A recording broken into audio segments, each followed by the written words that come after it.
Saya di sini mau membahas terkait keberatan dan banding pajak. Yang pertama kita mau membahas tentang keberatan dulu, di mana untuk keberatan ini dasar hukumnya yaitu Undang-Undang KUP di pasal 25 terakhir Undang-Undang terkait nomor 7 yang kita lebih kenal dengan Undang-Undang Harmonisasi Perpajakan. Selanjutnya di Peraturan Menteri Keuangan Nomor 9 Tahun 2013 sebagaimana telah diubah dengan PMK 202 Tahun 2015 tentang tata cara pengajuan dan penyelesaian keberatan.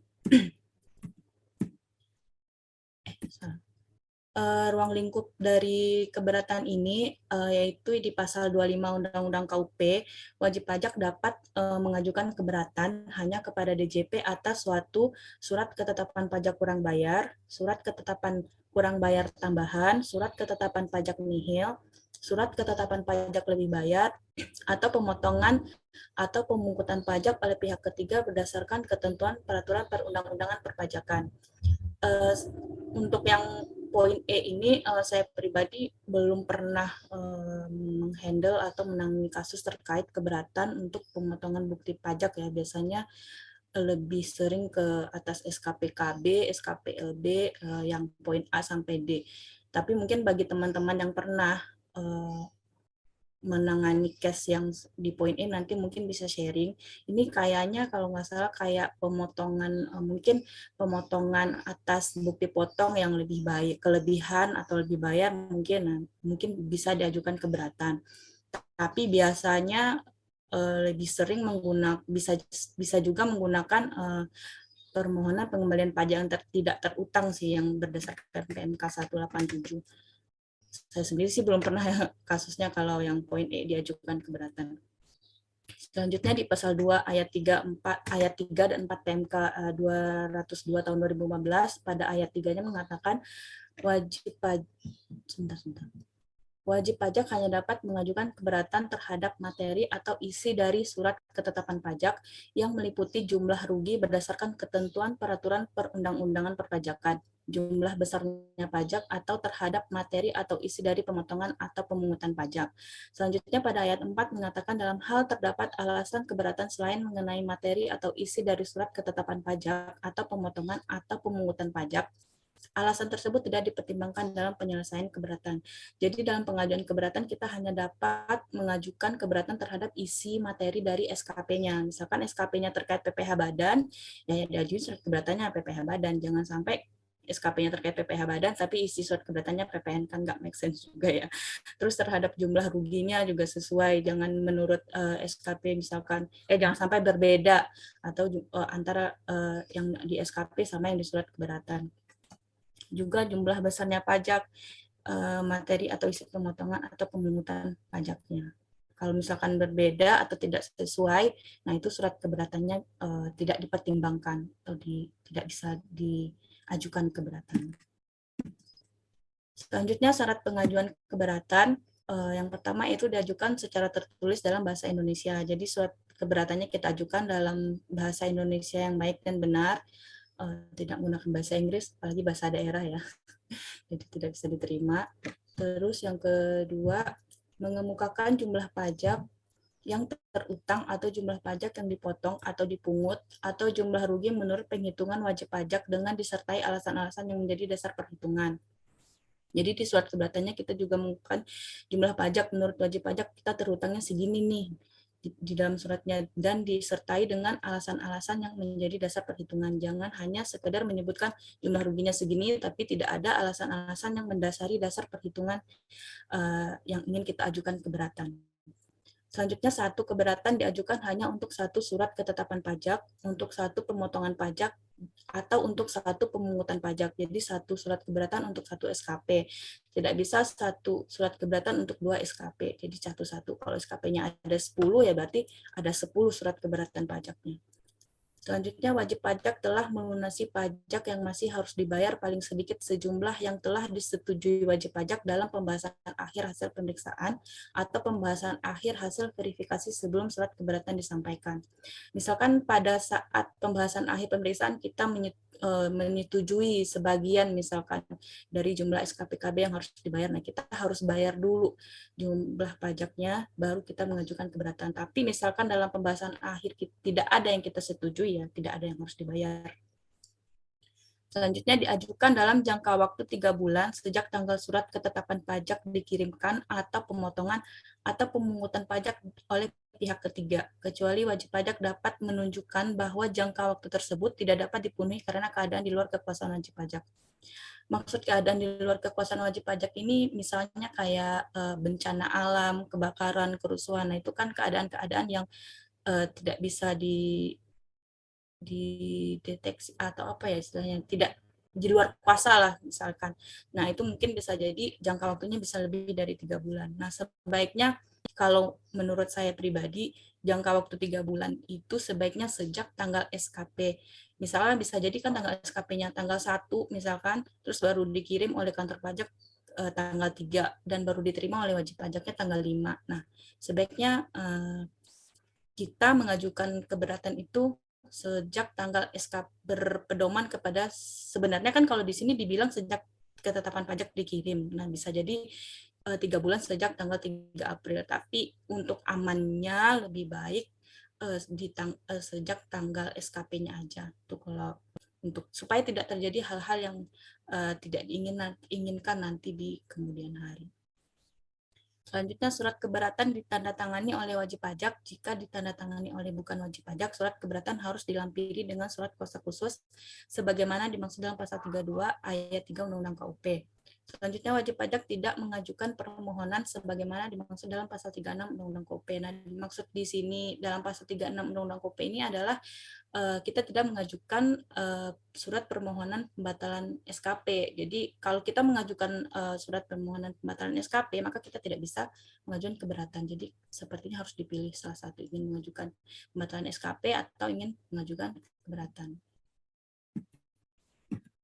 Selanjutnya, ketentuan dalam proses keberatan. Direktur Jenderal Pajak dalam Direktur Jenderal Pajak dalam jangka waktu 12 bulan sejak tanggal surat keberatan diterima harus memberi keputusan atas keberatan yang diajukan. Jadi jangka waktu keberatan ini adalah paling lama 12 bulan sejak tanggal surat keberatan kita diterima. Jika lebih dari 12 bulan, maka keberatan kita dianggap dikabulkan oleh kantor pajak. Selanjutnya, jumlah pajak yang belum dibayar pada saat pengajuan keberatan tidak termasuk sebagai utang pajak.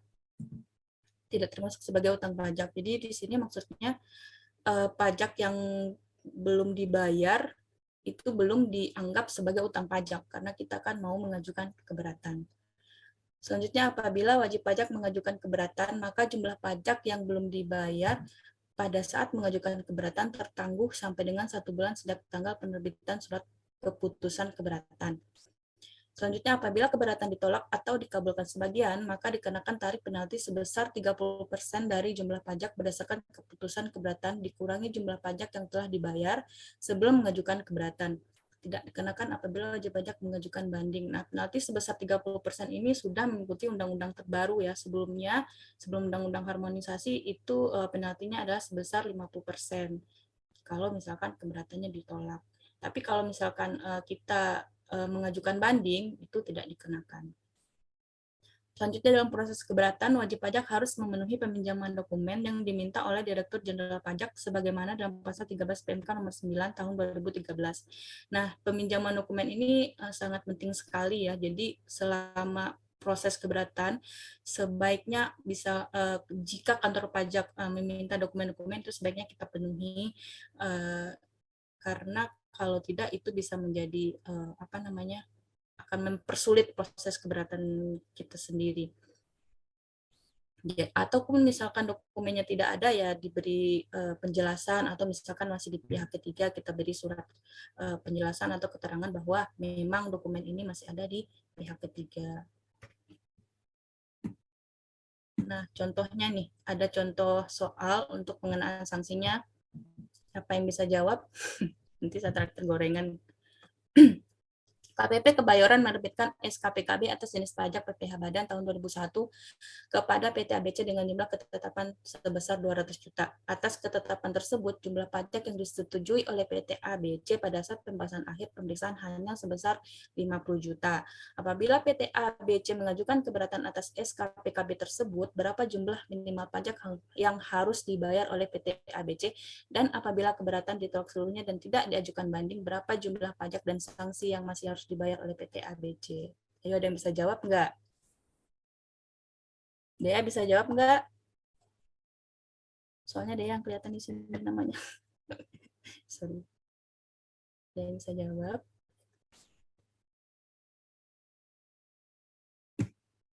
Jawabannya ini ya, jumlah minimal pajak yang harus dibayar adalah sebesar 50 juta. Kenapa 50 juta? Karena kan tadi yang disetujui pada pembahasan akhir adalah sebesar 50 juta. Terus jumlah sanksi pajak yang harus dibayar, yaitu sanksinya 30%, karena kita sudah bayar, karena sudah ada yang disetujui pada saat pembahasan akhir sebesar 50 juta, jadi jumlah pajak yang masih harus dibayarnya 200 juta dikurang untuk menghitung pengenaan sanksi 30%-nya, 200 jutanya dikurang dengan 50 juta baru dikali dengan 30%. Sehingga jumlah pajak yang harus dibayarnya adalah 150 juta. 150 juta itu adalah sisa jumlah pajak yang masih harus dibayar ditambah dengan sanksi, sehingga wajib pajak membayar jumlah pajak sebesar 190 juta.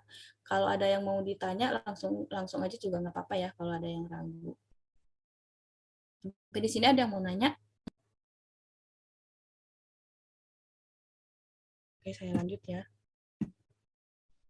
Contoh soal kedua, KPP Tebet menerbitkan SKPKB kepada PT XYZ untuk tahun pajak 2023 dengan walaupun sekarang masih 2022, nggak apa-apa ya, 2023. Dengan jumlah pajak yang masih harus dibayar adalah sebesar 500 juta. Dalam pembahasan akhir hasil pemeriksaan, PT XYZ hanya menyetujui pajak yang masih harus dibayar sebesar 100 juta. PT Ekeza telah melunasi sebagian SKPKB tersebut sebesar 100 juta dan kemudian mengajukan keberatan. Dalam keputusan keberatan, DJP menolak seluruh keberatan PT Ekeza dan menambah jumlah pajak yang masih harus dibayar menjadi sebesar 600 juta. Berapa jumlah pajak dan sanksi yang masih harus dibayar oleh PT Ekeza? Yang ini ada yang bisa jawab juga nggak? Ya. Icon ada nggak, Icon? Nggak ngerti, Mbak. Oke. Jawabannya jumlah pajak. Jadi di sini jadi ada dua sanksi yang dikenakan pasal 25 itu sendiri, dan yang kedua ada sanksi berupa bunga, yaitu pasal Undang-Undang KUP karena adanya penambahan jumlah pajak yang harus dibayar yang awalnya berdasarkan SKP itu hanya 500 juta, setelah keputusan keberatan dinaikkan menjadi 600 juta. Nah, ada selisih 100 juta. Nah, yang 100 jutanya itu kita dikenakan sanksi administrasi berupa bunga, yaitu selisihnya dikali dengan tarif rate bunga per bulan. Ini 0,56%. Ini adalah tarif berdasarkan tarif sanksi bulan April di KMK saya lupa, 1 April sampai 30 April 2022. Jadi ada dua sanksi yang dikenakan, itu sanksi administrasi 30% dan sanksi administrasi bunga. Sehingga jumlah pajak yang harus dibayarnya adalah 500 juta ditambah 150 juta dan ditambah dengan sanksi bunganya menjadi 650 juta 560 ribu. Yang bingung?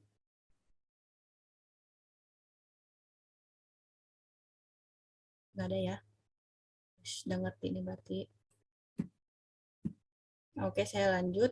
Pencabutan pengajuan keberatan. Nah, mungkin dalam hal-hal tertentu wajib pajak bisa mengajukan pencabutan pengajuan keberatan. Surat permohonan pencabutan keberatan harus disampaikan ke KPP tempat wajib pajak terdaftar dengan tembusan kepada Direktur Jenderal Pajak dan Kepala Kantor Wilayah DJP. Pencabutan pengajuan keberatan hanya dapat dilakukan sebelum diterimanya surat pemberitahuan untuk hadir atau SPH oleh wajib pajak. Jadi jika ingin mengajukan pencabutan pengajuan keberatan, itu kita harus mengajukannya sebelum SPH-nya dikeluarkan oleh kantor pajak. Kalau SPH-nya udah keluar, ya udah nggak bisa lagi, karena udah selesai berarti keberatannya. Nah, konsekuensi hukum apa yang timbul akibat kita melakukan pencabutan pengajuan keberatan? Yang pertama, SKP menjadi utang pajak sejak tanggal penerbitan SKP, di mana yang pada awalnya utang pajak itu SKP belum dianggap sebagai utang pajak karena kita ngajuin keberatan, itu kan awalnya belum dianggap sebagai utang pajak. Nah, karena kita mengajukan pencabutan pengajuan keberatan, jadi utang pajaknya SKP-nya menjadi utang pajak sejak tanggal penerbitan SKP. Yang kedua, kita tidak dapat mengajukan permohonan pengurangan atau pembatalan SKP yang tidak benar berdasarkan pasal 36 Undang-Undang KUP. Jadi tidak utang pajaknya dianggap saat penerbitan SKP dan kita tidak dapat mengajukan permohonan pembatalan SKP berdasarkan pasal 36 Undang-Undang KUP. Jadi ya wajib pajaknya tetap harus bayar SKP berarti jatuhnya gitu.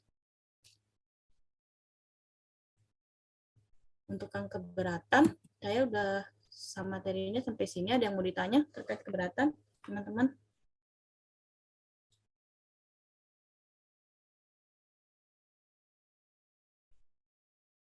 Nggak ada? Saya lanjut banding ya. Selanjutnya kita membahas tentang banding. Nah, misalkan wajib pajak masih belum merasa mendapatkan keadilan setelah melakukan keberatan, setelah mengajukan keberatan, nah kita bisa menempuh lagi yaitu namanya banding. Dasar hukumnya ada di Undang-Undang KUP juga di pasal 27, terus di Undang-Undang Pengadilan Pajak nomor 14 tahun 2002. Syarat pengajuan banding, wajib pajak dapat mengajukan permohonan banding hanya kepada Badan Peradilan Pajak atas surat keputusan keberatan. Satu permohonan banding untuk satu surat keputusan keberatan. Jadi kalau tadi keberatan kita submitnya ke KPP terdaftar, nah kalau untuk surat banding kita submitnya ke Pengadilan Pajak. Permohonan banding diajukan secara tertulis dalam bahasa Indonesia dengan alasan yang jelas paling lama 3 bulan sejak surat keputusan keberatan diterima dan dilampiri dengan salinan surat keputusan keberatan tersebut, serta dicantumkan tanggal diterima surat keputusan yang dibanding. Banding dapat diajukan oleh wajib pajak, ahli warisnya, seorang pengurus, atau kuasa hukum. Ini ada di pasal 37 ayat 1 Undang-Undang Nomor 14 Tahun 2002. Selanjutnya ketentuan banding di pasal 27 ayat 5D Undang-Undang KUP, jumlah pajak yang belum dibayar pada saat pengajuan keberatan tertangguh sampai dengan 1 bulan sejak tanggal penerbitan putusan banding.